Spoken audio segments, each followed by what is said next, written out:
जय महाकाल। जय महाकाली। पिताजी, जैसे धातु चालक है परंतु कागज जो है वो चालक नहीं है, तो वो कैसे कार्य करेगा? धातु चालक है और कागज चालक नहीं है, ये बात सही है आपकी। लेकिन कागज में जो यंत्र का निर्माण किया गया है उसमें रंगों का उपयोग किया जाता है, इसलिए वह रंगों के कारण चालक हो जाता है। लेकिन धातु हो या कागज पर बना हुआ यंत्र हो, दोनों को ही ऊर्जा चाहिए, तो वह तभी कारगर होंगे जब उसमें वह ऊर्जा प्रभावित हो सके और वह उन ग्रह नक्षत्रों में जो उसका समय है उसमें उनका निर्माण किया गया हो। छपे हुए कागज पे यंत्र वो कभी भी कारगर नहीं होते हैं। कागज पे भी आपने बनाया है तो वह भी अपने हाथ से स्वयं निर्मित करके ही बनाए। ऐसा नहीं है कि आपने एक ब्लॉक बनाया है और 100 ठो श्रीयंत्र छाप के निकाल दिए हैं, वो कभी भी कारगर नहीं होंगे। और पिताजी, जैसे आपने इसमें बोला कि कोई भी महापुरुष या सिद्ध पुरुष जो भी है तो वो 2 यंत्र से ज्यादा निर्माण नहीं कर सकते हैं व्यक्ति को देने के लिए। तो जो भी मतलब जुड़े हुए भक्त हैं उनके मन में एक डाउट होगा कि 2-3 साल पहले जो एक यंत्र का निर्माण करवाया था आपने, तो सभी भक्तों को वो दिलवाया था जितने जुड़े थे। हालांकि उसमें से कुछ को नहीं भी मिल पाया था, जिसकी समय सीमा भी आपने तय की थी। तो वो फिर कैसे? और उसमें आपने जैसे अभी कहा कि कलर का इस्तेमाल होना चाहिए, तो उसमें कलर का भी इस्तेमाल नहीं था। उसमें कलर का इस्तेमाल था। आपने किस चीज़ से बनाया था, पेंसिल या पेन से? पेंसिल से। तो ब्लैक कलर था ना, रंग तो ब्लैक था और वो हाथ से निर्मित किया गया था जी। तो जब हाथ से निर्मित किया गया था और उसकी अवधि भी मैंने 1 वर्ष बताई थी कि 1 वर्ष पश्चात वह निष्क्रिय हो जाएगा। तो उन यंत्रों में 1 वर्ष के लिए ऊर्जा प्रभावित की गई थी, जिसके पश्चात वह यंत्र निष्क्रिय हो जाता। और जो आपने पूछा कि 2 यंत्रों का निर्माण कर सकता है व्यक्ति, जो भी सिद्ध पुरुष हैं जो उतनी ऊंचाई पे पहुँचे, तो सर्वप्रथम उसको अपने अंदर के यंत्र को निर्मित करना है कि वह उस ऊंचाई तक पहुँचे, वह ऊर्जा उस यंत्र में प्रभावित हो। तो अगर जब वह अपने अंदर के यंत्र को ऊर्जा मान करेगा तभी वह बाहर में किसी एक यंत्र का ही निर्माण कर सकता है। इसका मतलब तात्पर्य ये होता है कि आप कह सकते हैं कि आपने तो कई यंत्र बनवाए। इसका कहने अर्थ यह है कि जैसे उसने श्री यंत्र के लिए अपने अंदर वह ऊर्जा प्रभावित की या उस ऊर्जा की उत्पत्ति की, तो वह सिर्फ श्री यंत्र ही बना सकता है। वह कुबेर यंत्र या लक्ष्मी यंत्र या कोई और अन्य यंत्र का निर्माण नहीं कर सकता है। एक व्यक्ति एक ही प्रकार की ऊर्जा अपने अंदर प्रभावित कर सकता है। तो 2 ही यंत्र का ही तो निर्माण हुआ। एक तो अपने अंदर जो हमारे अंदर में यंत्र विद्यमान है उसमें वह ऊर्जा उत्पन्न करना, उसके पश्चात जिस यंत्र के लिए हमने ऊर्जा उत्पत्ति की है उसी यंत्र का निर्माण कर सकते हैं। मतलब 2 शक्ति का प्रवाह मतलब जैसे कि आप कहते हैं कि 3 मुख्य शक्ति हैं, धन, बुद्धि और बल। तो बुद्धि या बल, धन या बल, ऐसे करके 2 शक्तियों का नहीं, हमने अपने अंदर लक्ष्मी प्राप्ति के लिए ऊर्जा उत्पत्ति की, तो उसमें भी ऊर्जा हम लक्ष्मी के लिए लोग कुबेर की भी पूजा करते हैं और श्री यंत्र की भी पूजा करते हैं। दोनों से ही लक्ष्मी प्राप्ति के लिए ही पूजा करते हैं। और भी कोई यंत्र होंगे तो उनका मुझे ज्ञान नहीं है। लेकिन हमने ऊर्जा अपने अंदर जागृत की, माँ को मनाया, माँ को प्राप्ति की, तो हमने लक्ष्मी की ऊर्जा अपने अंदर प्रभावित की। वह अधिक मात्रा में विद्यमान हुई, उत्पत्ति हो रही। तो हम श्री यंत्र का ही निर्माण कर सकते हैं। कुबेर यंत्र का करेंगे तो वो बेकार होगा। और जब हम, जो आपने कहा, तो उसमें यह है कि जब हम अगर श्री लक्ष्मी प्राप्ति के लिए अपने अंदर ऊर्जा प्रभावित कर रहे हैं तो हम बल प्राप्ति के लिए अपने अंदर ऊर्जा को नहीं प्रभावित कर पाएंगे, क्योंकि हम एक ही मार्ग पे चल सकते हैं, एक साथ दो मार्ग पे नहीं चल सकते हैं। मतलब विपरीत ऊर्जा वो करेगा। मतलब ये है कि हमने अगर बल प्राप्ति के लिए ऊर्जा प्राप्त की तो उसमें हमें घमंड बढ़ेगा, हमें जोश आएगा, वो आएगा, और उसके साथ धन भी मिल गया तो वह घमंड में और स्वार्थ में परिवर्तित हो जाएगा। लेकिन जब हम बल के लिए चल रहे हैं, तो जब शक्ति प्राप्ति के लिए चल रहे हैं, तो उसके लिए हमारा मंत्र और हमारा ध्यान एक अलग तरह से होगा। और जब हम प्रेम के लिए चलेंगे तो उसमें हमारी जप और ध्यान अलग प्रकार से होगा, मतलब मंत्र का उच्चारण अलग हो जाएगा।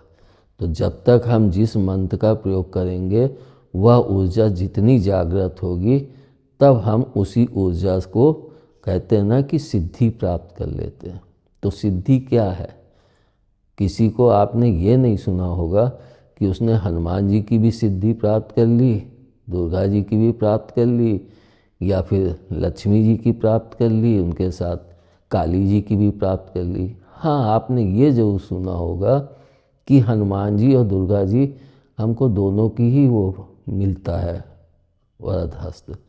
तो उसमें यह होता है कि दुर्गा जी की सिद्धि या दुर्गा जी का जप करके व्यक्ति ने अपने अंदर वह ऊर्जा उत्पत्ति की, और हनुमान जी माँ के पुत्र हैं, तो उनकी मतलब उनका वरद हस्त हमें स्वयं ही प्राप्त हो जाता है। उसके लिए हमें इतनी मेहनत नहीं करनी पड़ती है। पिताजी, जैसे कोई यंत्र है और उसकी अवधि निकल गई है, और फिर क्या वो हमें नुकसान दे सकता है? नहीं, जब तक उसमें ऊर्जा है तब तक ही वह प्रभावशाली होता है। जब ऊर्जा नहीं है तो जैसे हम लोग मशीन बेकार हो जाती है तो उसको नष्ट कर देते हैं, तो उसी तरह से यंत्र को भी नष्ट कर देना चाहिए। और अगर नहीं यंत्र को नष्ट करते हैं तो धीरे धीरे वो अपने आप जंग लग के ध्वस्त होता चला जाता है। लेकिन वह तभी प्रभावशाली होता है जब उसमें कोई भी ऊर्जा प्रभावित हो। अच्छी ऊर्जा है तो वह अच्छाई करेगा, अगर गलत ऊर्जा उसमें प्रभावित की जा रही है तो वह विनाश करने लगेगा। इसलिए यंत्र का निर्माण भी बहुत सोच समझ के ही करना चाहिए। पिताजी, जैसे आपने अभी कहा कि जो सतिया होती है वो यंत्र का मतलब एक स्वरूप है और वो बहुत प्रभावशाली भी होता है। तो जैसे हम लोग देखते हैं कि व्यक्ति कोई नई चीज खरीदता है, जैसे गाड़ी या कुछ भी, तो सबसे पहले सतिया का निर्माण करता है। जैसे गाड़ी खरीदा तो आगे बोनट पे सतिया का निर्माण किया, और अंदर जो डैशबोर्ड होता है जहाँ ड्राइवर का वो होता है, वहां पे भी वो काली यंत्र या हनुमान जी का यंत्र की वो अपनी सुरक्षा के लिए रखता है। लेकिन जब वो पूजा कर रहा होता है तो आजकल एक ट्रेंड चल गया है कि घर की बेटी या घर की बहू का वो पैर की छाप उसके बोनट पे करवाते हैं। तो जब हम किसी चीज की पूजा करें और उस पे हमने सतिया या किसी का निर्माण किया तो ये तो फिर एक अनादर हो गया। तो क्या ये उचित है कि हम किसी वस्तु पे पैर का छाप ले? पहली चीज़ तो जो आपने कहा कि बोनट पे घर की लक्ष्मी या पुत्री के पैरों का चिन्ह उसमें छापा जाता है, ये हल्दी से या जिससे भी भिगो के उसके चरण उस पर रखे जाते हैं, वह उचित नहीं है। वह सिर्फ घर या उसकी एक पाकता रखनी चाहिए, क्योंकि वह बहुत शुद्ध चीज़ मानी गई। हमारे चरण के चिन्ह हैं तो उनका भी बहुत सही उपयोग करना चाहिए, गलत उपयोग नहीं करना चाहिए। तुम बताओ, कार के बोनट पे किसी बेटी का पैर के पद चिन्ह रख के क्या उससे लक्ष्मी आएगी कि क्या होगा? आज तुमने अभी निर्मित किया, कल उसको धो के पोंछ के साफ करके नाली में ही तो बहा दोगे, तो उसकी उपयोगिता क्या रह गई? उसमें जो सतिया का भी निर्माण किया जाता है वो भी गलत है। आपको ज़्यादा है, आप उसमें रोली का टीका लगाइए।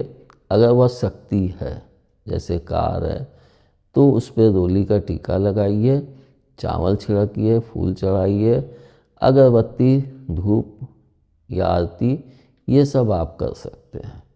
लेकिन उस पर सतिया का निर्माण करना या किसी भी कन्या के पद चिन्हों का छाप उसमें निर्मित करना, वो बहुत ही गलत है। इसका कारण सबसे बड़ा है कि आज निर्मित किया, कल सफाई के साथ वह बह के नाली में ही जाता है। तो हम अपने धर्म का भी अनादर कर रहे हैं, अपनी लक्ष्मी के पद चिन्हों का भी अनादर ही कर रहे हैं। जैसे अंदर स्टेयरिंग पे बनाते हैं सतिया या कोई यंत्र, तो वो उचित है कि वो भी नहीं? वहाँ पे वह ऊर्जा कैसे प्रभावित करोगे? स्टेयरिंग में अगर तुमने बनाया है तो उसमें ऊर्जा नहीं प्रभावित कर सकते हो। हाँ, ये कर सकते हो कि हमने कोई प्लेट या किसी पे उसका सतिया का निर्माण करके और उसमें लगाया है, उसको हम रोज़ धूप बत्ती या वो करें तो वह तो उचित है। लेकिन अगर हम डैशबोर्ड में या स्टीयरिंग में निर्माण करेंगे तो वह हमेशा के लिए न तो निर्मित रह पाएगा और न वह उपयोगी हो सकेगा, वह आपको नुकसान ही पहुंचाएगा। पिताजी, आजकल जैसे कई वेबसाइट या ऐप में दिखाता है कि ये गुरु ने इस मंत्र को इतने समय पे अच्छे दिन में अच्छे उसमें नक्षत्र में बनाया है, तो आपको ये बहुत फलदायी देगा, ऐसा ऐसा करके बताते हैं। तो क्या उनसे भी यंत्र नहीं लेना चाहिए? गुरु ने बनाया था तो क्या तेरा भाग्य देख के बनाया था? और जिसने बनाया था तो वह देगा भी तो उन्हीं लोगों को देगा न। उसकी ऊर्जा कितने लोगों में प्रभावित होगी, कितने यंत्रों में प्रभावित होगी। और सबसे बड़ी बात है कि मैंने कहा समय अवधि, वह कितने समय पहले निर्मित किया गया और कितने समय तक वह कारगर होगा। और अगर इतने यंत्रों का निर्माण करके वह इतने लोगों को देगा तो उसका प्रोडक्शन जो ऊर्जा का अंदर हो रहा है, उसने निर्मित किया है, तो वह फैक्ट्री इतनी ऊर्जा उत्पन्न कर रही है कि वह उतने यंत्रों में उस ऊर्जा को प्रभावित कर सके। तो यह सिर्फ मूर्ख बनाने की चीज़ है।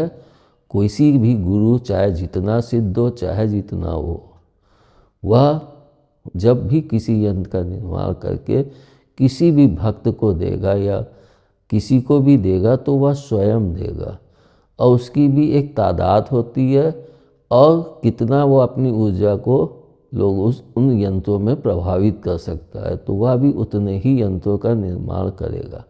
और अगर ज़्यादा निर्माण करके दे रहा है तो वह सिर्फ मूर्ख बना रहा है, वह यंत्र कहीं से भी कारगर नहीं होंगे। और इसमें एक चीज़ और भी कहूँगा, जैसे कि हम लोग कहते हैं ना, हर महीने रिचार्ज कराओ, उसी तरह से यंत्र भी जो समय अवधि होती है उसके पश्चात उसको फिर से सिद्ध किया जाता है। इसीलिए हम लोग देखते हैं कि दीपावली की रात या अमावस्या की रात्रि में जो तंत्र साधक होते हैं वे अपने यंत्रों की पुनः जागृत करते हैं ताकि वह फिर से उतना दिन कार्य कर सके। पिताजी, बचपन में हम लोगों को एक यंत्र का लॉकेट पहनाया गया था और फिर कुछ समय बाद फिर से वो लॉकेट बनवाया गया तो उसमें कुछ गलतियां हो गई थी। जब बाबा जी ने ध्यान दिया तो उन्होंने फिर से दोबारा उसको नया बनवाया। तो मतलब इस प्रकार से यंत्र पहनना चाहिए या नहीं पहनना चाहिए, और अगर गलत यंत्र पहन रहे हैं तो क्या मतलब दुष्प्रभाव हो सकते हैं? और वो गलत बने हुए यंत्र का लॉकेट रखा भी है। पहली चीज़ तो यंत्र बना के लॉकेट करके उसको पहनना ही नहीं चाहिए।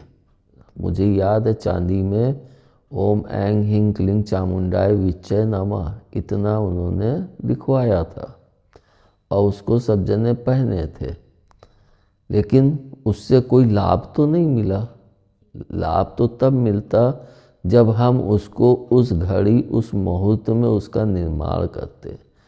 उसके पश्चात हम उस यंत्र को पहन के फिर लैट्रिन भी जा रहे हैं, गंदे संदे हाथ से भी छू रहे हैं, तो उस यंत्र के मतलब कार्य में विघ्न आ जाएंगे, तो वह यंत्र कभी भी कारगर नहीं होता है।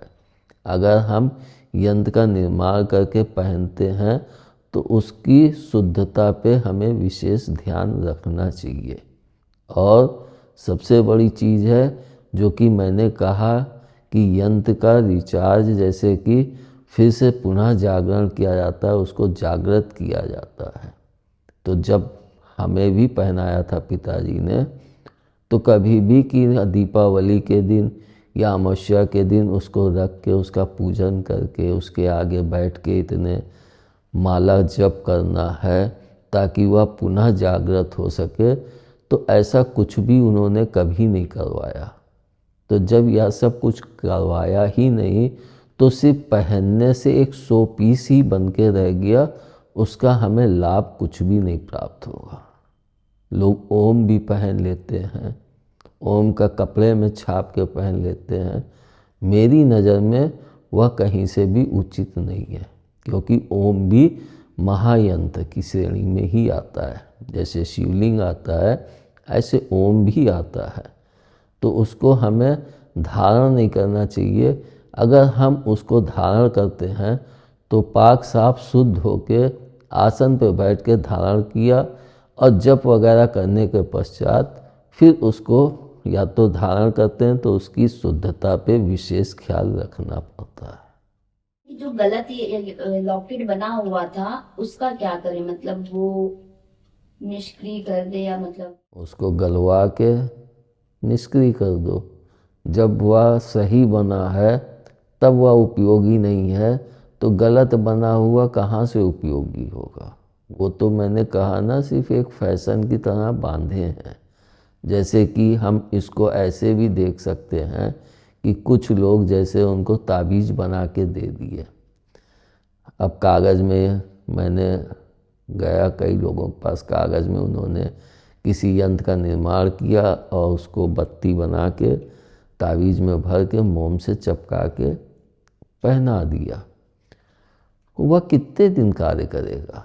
और फिर हम उसको पहन के लैट्रिन भी जा रहे हैं।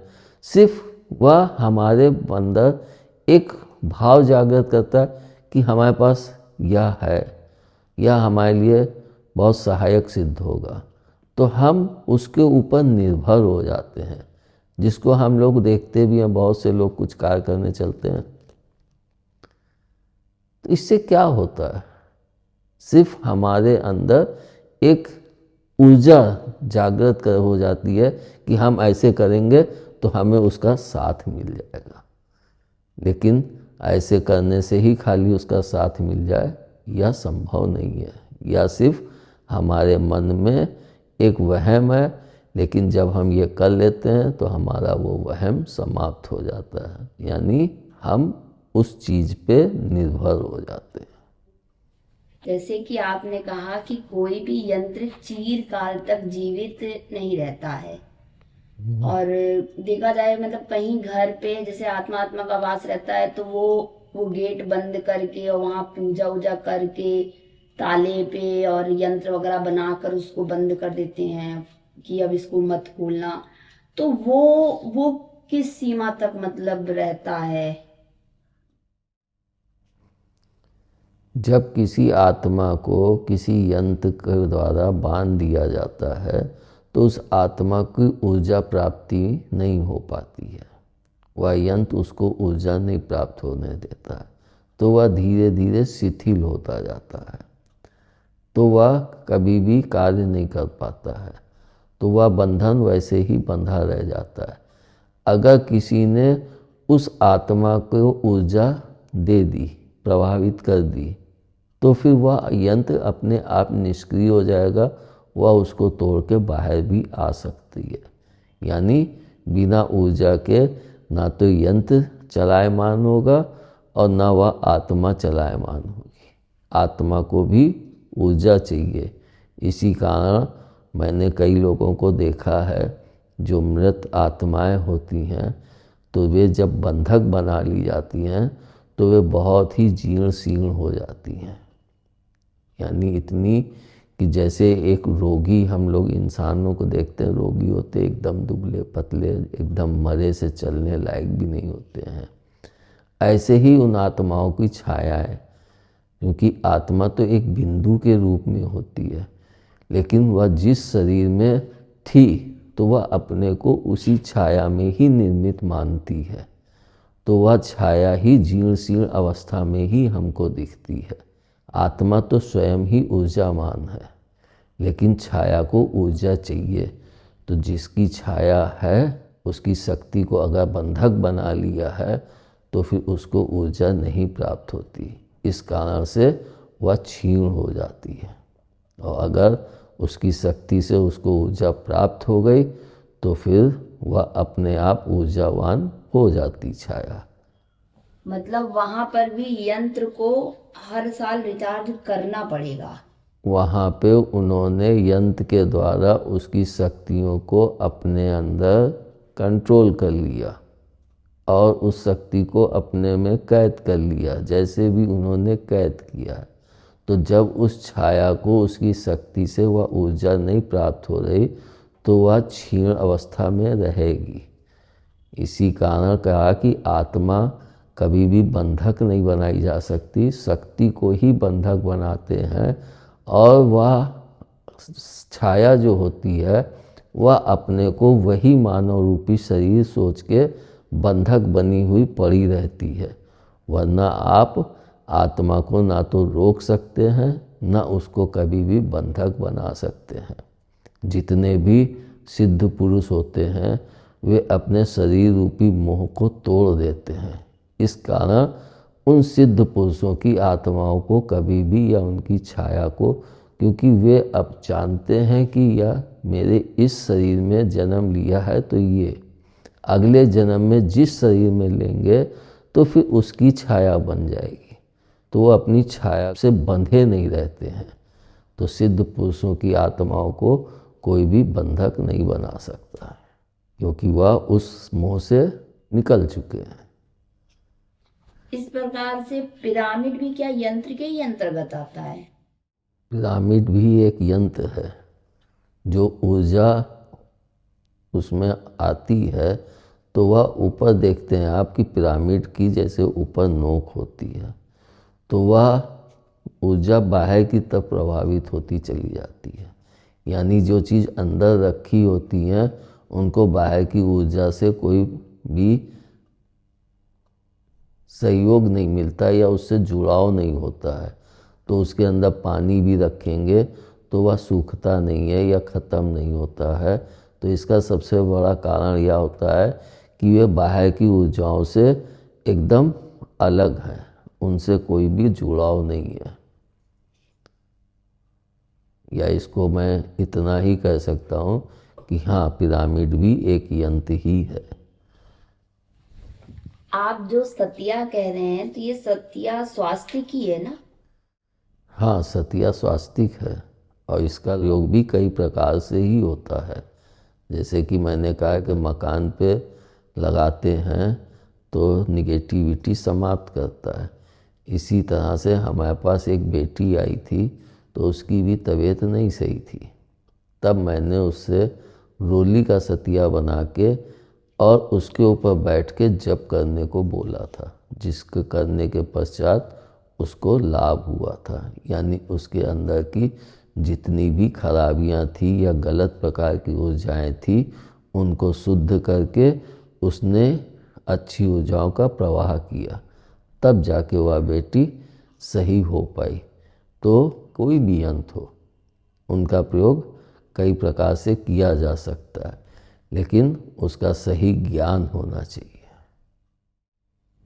जैसे घर के निर्माण में नींव रखते समय भी यंत्रों को रखा जाता है, तो क्या वह भी कारगर रहेंगे लंबे समय तक?